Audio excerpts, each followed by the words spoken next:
The wind tore across the plains of Eldridge Valley, flinging grit that stung her cheeks, but Ellie didn't stop. Her small hands, cracked from lye soap and icy mornings, clutched the worn broom as she scrubbed the weathered porch of the sprawling, sun-bleached ranch house. Dust rolled over the low hills in relentless waves, coating everything in a fine, choking haze, but she didn't flinch, didn't pause, didn't even squint. The wooden broom, smoothed by years of use, rasped against the boards, each stroke a quiet act of defiance. Every plank of this old house had seen her tears at some point. Tears for a mother whose face was a fading shadow, for a father who never existed in her memory, for the Willow Creek orphanage that stopped counting her birthdays when she was 6. But today, at maybe 10 or 11, she wasn't sure anymore. Ellie held her tears at bay. She had to finish before the old man inside noticed, or he might send her back to that gray, hollow place where no one cared if she lived or vanished. The orphanage had been a blur of cold porridge, scratchy blankets, and endless chores. Time didn't exist there, only the rhythm of work and the matron's sharp voice. When they sent Ellie to the ranch with a handful of other girls, she dared to hope for something better, learning to rope cattle, mending fences, maybe even riding a horse across the open fields. But those dreams dissolved quickly. She swept. Day after day, she swept the porch, the barn, the shed, while the other girls whispered of escape. 2 days in, they were gone. One slipped under the barbed wire and made it to the next town. Another was caught stealing cornbread and hauled back in a rattling cart. Ellie stayed, not because she loved the ranch, but because something deep in her gut told her if she ran, no one would look for her. She'd be nothing, a ghost lost in the vastness of the valley. The porch creaked behind her, a low groan under heavy boots.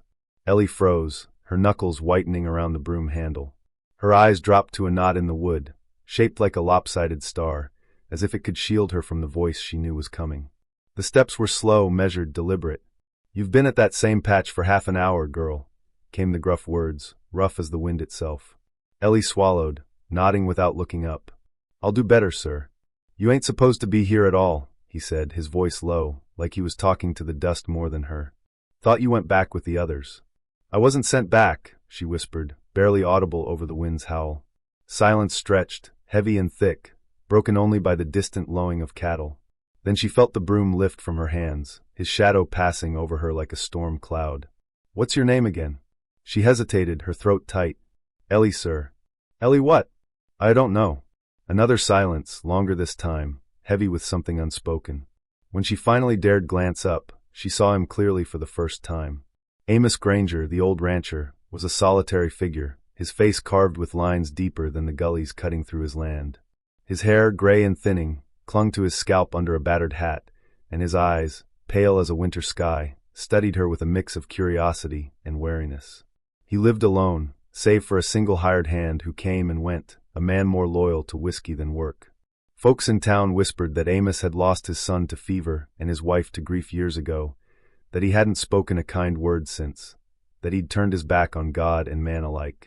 Now, he looked at Ellie like she was a stray calf he wasn't sure whether to keep or send to market. "You eat today?" he asked, his voice softer but still rough. She shook her head, her braids swinging slightly. "No, sir." "Why not?" "Didn't want to take what wasn't mine." The hand was still at the table. His jaw twitched, like he wanted to say something but couldn't find the words. Without another word, he turned and disappeared into the house, the door thudding shut. Ellie stayed still, afraid to move, afraid to hope. Then, a quiet clink broke the silence. A tin plate set on the porch beside her, holding a wedge of cornbread, still warm, its edges golden and crisp. She stared at it, half expecting it to vanish if she blinked. "You gonna eat or just gawk till it's dust?" Amos's voice called from inside, sharp but not cruel. She snatched it up, clutching it with both hands, the warmth seeping into her chilled fingers. "Thank you, sir," she said, though the door was closed, and she wasn't sure he heard. That night, the bunkhouse stood empty, its thin mattresses bare, the other girls long gone. Ellie curled up in the hayloft, the straw pricking her skin through her thin dress. She didn't cry, but she didn't sleep either, her mind racing with the fear of being sent back, of being forgotten. She stayed because she hadn't run, but she didn't know what that meant yet, only that the ranch was the closest thing to a place she'd ever had. The next morning, she swept again, the broom's rhythm a steady heartbeat against the dawn. No one came out, not even the hand, who was likely sleeping off last night's bottle. By noon, she spotted Amos near the far corral, astride a lean mare, his hat tilted against the sun. He didn't wave, but his eyes met hers once, a fleeting glance that felt like a tether, keeping her anchored to the porch. Days turned to weeks, each one blending into the next. She took on more than sweeping, feeding the chickens when the hand was too drunk to stand, patching grain sacks with clumsy stitches, even standing calm beside a mare that spooked everyone else. She whispered to it, not words, just a soft hum from some half-forgotten memory of a lullaby her mother might have sung. Amos watched from a distance, never close, but enough to notice. One morning, she found a pair of boots by the loft ladder, worn, scuffed, but whole, her size. She slipped them on, the leather stiff but warm, and hid a smile, afraid it might betray her. By the second week, she woke before dawn, stoking the stove before the hand stumbled in, his breath sour with liquor. She ate only when Amos nodded, rested only when he signaled with a tilt of his head. His words grew fewer, but they weren't always orders now. "What do you see up there?" he asked one day, catching her staring at the clouds drifting over the valley before chores. She shrugged, her voice small. "A bed with a pillow, one that smells like sage." He grunted, his eyes lingering on her for a moment before he walked away. A week later, rain came, hard and cold, hammering the roof of the loft where she slept. Water pooled in the corners, soaking her tarp. She huddled tighter, humming that half-remembered tune, counting the seconds between lightning and thunder to gauge the storm's distance. The loft door creaked open, and there stood Amos, rain dripping from his hat, his coat dark with wet. "You can't stay out here," he said. "It's fine, sir," she lied, her teeth chattering. "It ain't. Get inside." She followed him into the house, past the kitchen with its lingering scent of coffee and grease, down a narrow hall to a small room with a bed and a patched quilt, its stitches uneven but strong. She touched the edge, afraid it might dissolve under her fingers. "It's clean," he said. "Keep it that way." "Yes, sir," she whispered, her voice barely a breath. She didn't sleep at first, just lay there, eyes wide, hands tucked under her chin, listening to the storm's fury. In the morning, a dress hung over the chair, simple, faded, but hers. Something had shifted, though Amos never said she could stay, nor that she had to go. Each day, she was still there, and that was enough. She learned to crack eggs one-handed, knew which hens pecked if you reached too fast, even roped a stray goat back into its pen, her small frame sliding in the mud as she held on. The hand laughed, a rare sound. Amos didn't, but he watched, his eyes less cold. One night, he left a tin of dried sage by the sink, and she crushed it between her fingers, using the scent to soothe the bruises from the goat's kick. Then came the letter. Amos read it 3 times, his face unreadable, the paper crinkling in his calloused hands. He found her in the barn, scrubbing a bucket. "They're sending someone," he said, his voice flat. "From the orphanage. To take you back." Her throat tightened, her hands stilling on the bucket. "They say it ain't proper, you being here. No papers, no family." She nodded, too stunned to speak. "You want to go back?" She shook her head fiercely, her braid whipping. He said nothing more, but that night, she heard his boots pacing the porch till dawn, the wood creaking under his weight. Then a faint sound, the tear of paper. By morning, the letter was ash in the stove, its edges curling black. He met her eyes over his coffee, silent, but when a calf broke loose that afternoon, she chased it down, hands blistered from the rope. Amos lifted her from the mud, his voice low, not unkind. "You're not going anywhere, Ellie." She cried then quietly, just enough for him to notice, though he didn't comment. The sky burned orange that evening, heavy with warning, bleeding color across the hills. Ellie stood by the corral, fingers gripping the rail, feeling the familiar knot in her gut. Change was coming, whether she wanted it or not. Inside, Amos stood by the hearth, the burned letter's words still echoing in his mind. He hadn't told her everything. The orphanage wasn't just asking, they were demanding her return, claiming she'd been sent by mistake, not listed on any ledger. A marshal was coming, with papers to prove it, signed and sealed. He kept it from her. Ellie worked harder each day, sweeping, feeding, folding, her small hands moving with a purpose that seemed older than her years. She didn't ask for toys or stories, only to stay. Amos couldn't pinpoint when she'd become more than a stray. Maybe it was her stubborn grip on a feed sack too heavy for her, refusing to let it fall. Maybe it was how she hushed the mare with that hum, calming its wild eyes. Or maybe it was the way her eyes searched his when she thought he wasn't looking, hoping to belong, to be seen. He saw her now outside, her dress too thin for the chill, her arms pale against the wooden rail, staring at the horizon like it might betray her. He stepped out, his boots heavy on the porch. "Wind's picking up." She nodded, not turning. Feels like something's shifting. He grunted, leaning against a post. You're too young to talk like that. She almost smiled, a flicker of warmth in her eyes. You feel it too. He stood beside her, both watching the distance, the hills rolling under the fading light. There's talk of a marshal, he said quietly. From the county. About you. She stiffened, her fingers tightening on the rail. They say you weren't placed right. Not on their books. I was on the cart with the others, she said, her voice trembling but firm. I didn't sneak. I know. I believe you. Do they want me back? He paused, his jaw tight. They'll try. Her eyes glistened, but her jaw was set, her small frame rigid. What if I hide? I know this ranch, every ditch, every shed. They won't find me. You shouldn't have to hide, he said, crouching to meet her gaze, his hands resting on her shoulders. We'll fight it proper. But I ain't yours, she whispered, her voice breaking. Not by law. He pulled a folded paper from his coat, its edges worn. Filed this yesterday.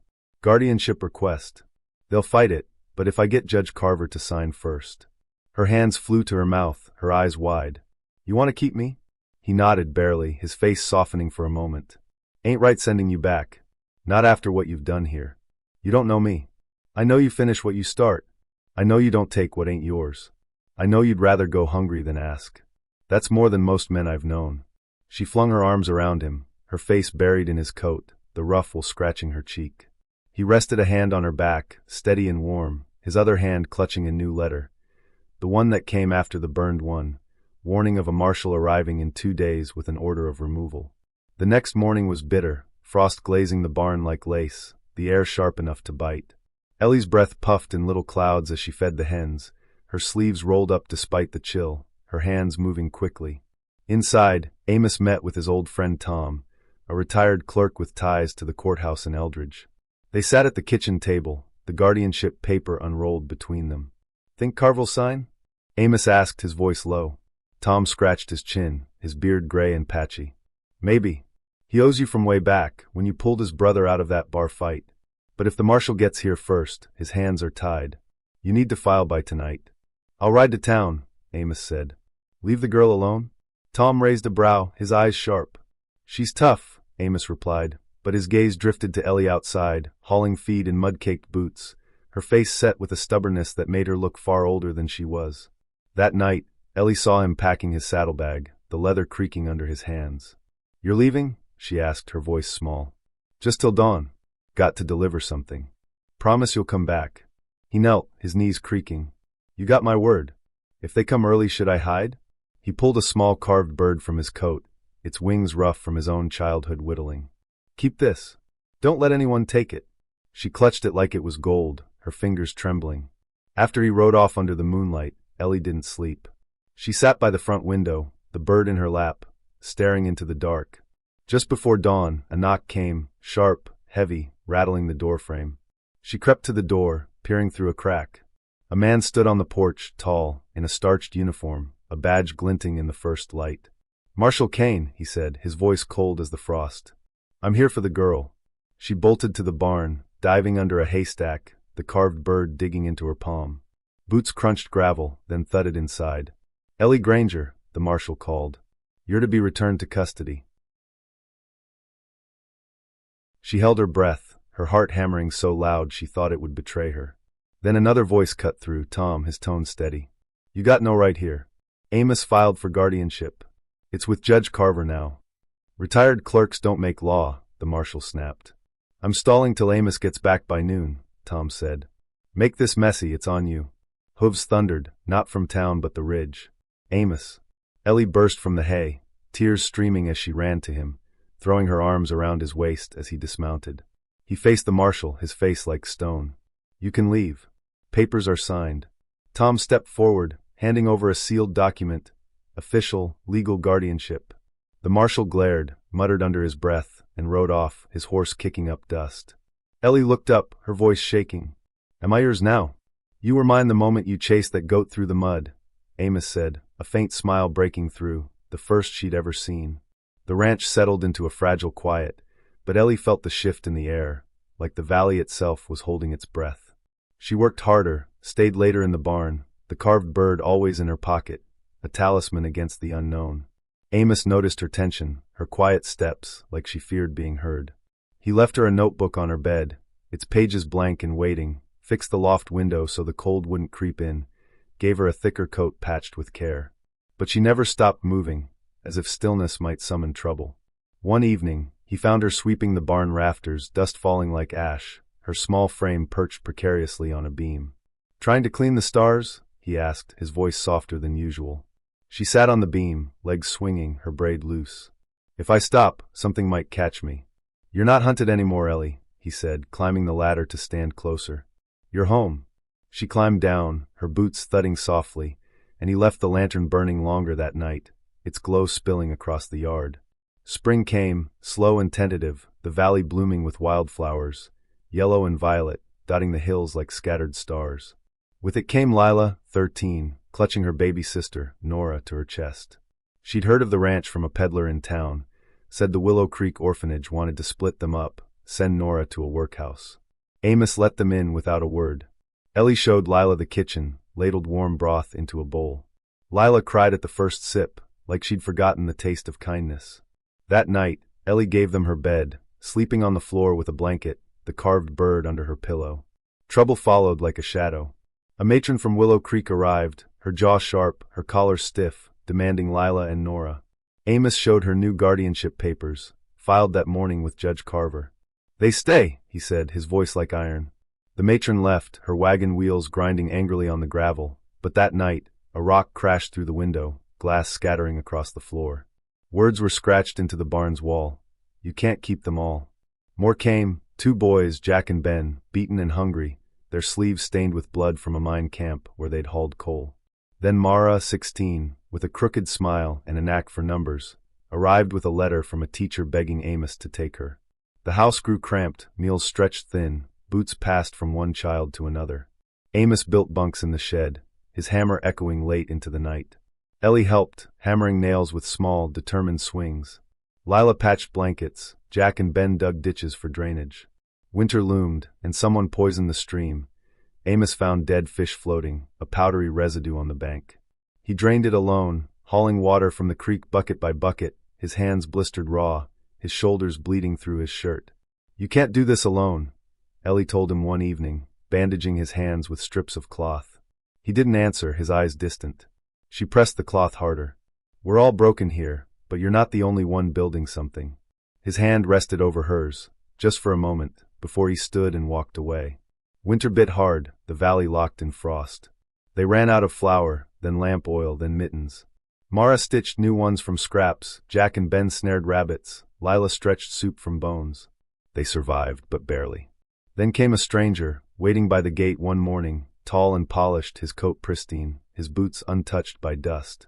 "You're Amos Granger?" he asked. "I am," Amos said, his hand resting on the corral post. "Arthur Bell, Bureau of Child Welfare. We've had concerns, unregulated housing, no oversight, reports of endangerment." "You'll need a warrant," Amos said, his voice steady. Bell produced one, signed by Judge Carver. Ellie, watching from the porch, felt her chest tighten. Mara's hand found her shoulder. "Don't speak unless they ask," she whispered. "They'll twist it." The inspection lasted 2 days. Bell returned each morning, clipboard in hand, noting every cracked pane, every sparse shelf. He asked Ellie if Amos ever raised his voice, asked Lila if she was left alone with Nora, asked Mara if she'd been touched. The questions stung, sharp and probing. On the 3rd day, Bell told Amos, "We're filing to remove the 3 newest arrivals. They're not legally assigned here." "They'll die in your camps," Amos said. "They'll be in regulated housing," Bell corrected. "This ranch ain't licensed." "You ain't licensed." "I'll fight you," Amos said, his voice low. Bell smirked. "See you in court." They had 5 days before officers would come. The house felt like a wake. Amos worked silently, building, fixing, feeding. Lila barely slept. Mara's hands shook splitting wood.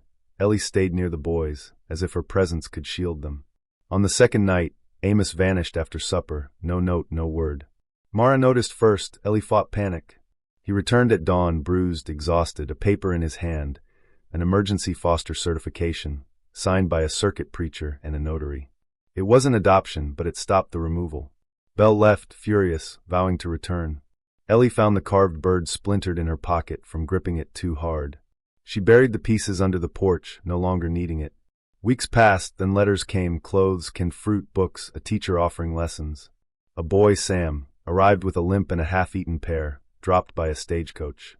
He swept the porch without being asked. They said I had to work or go back, he told Ellie. You can rest here, she said, leading him to the kitchen. The ranch grew, new rooms, a stone well cover, real stairs. One night, a letter arrived and signed, You built what I couldn't break. Ellie burned it, then tucked the children in, their breaths soft in the dark. Spring brought color, wildflowers spilling across the valley. Lila planted a pear tree by the corral, Ellie watered it, Mara tied rags to its branches for luck. The children watched, and Ellie told them the story of a girl with a broom, a lonely rancher, and a home built from dust and defiance. What happened next, they'd ask. This, she'd say, gesturing to the laughter, the warmth, the roots. This is what happened next. Thank you for watching the video. Please like and subscribe if you love this video, and share your loved on.